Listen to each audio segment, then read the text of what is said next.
मेरी उम्मत के 70,000 आदमी ऐसे हैं जो बगैर हिसाब किताब के जन्नत में जाएंगे।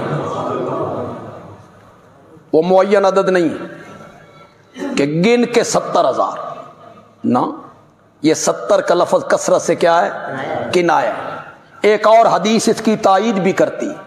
मेरे आका ने फरमाया ये 70,000 जो बगैर हिसाब किताब के जन्नत में जाएंगे, इनमें से हर एक के साथ फिर 70,000।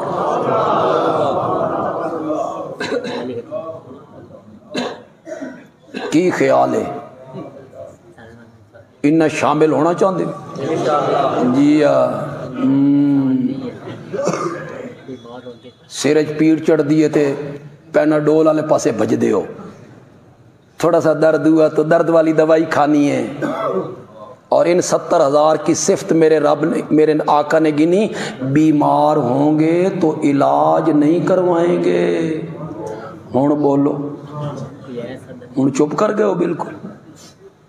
बीमार होंगे तो तवक्कल अल्लाह,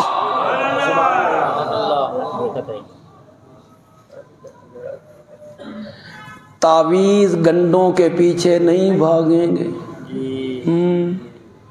थोड़ियां जुतियां घस गई भाज भाज के। वो आमिल है जी, वो जिन निकालता है जी, वो जादू को करता है, मोए दा सिर करता है, सब फराडिए।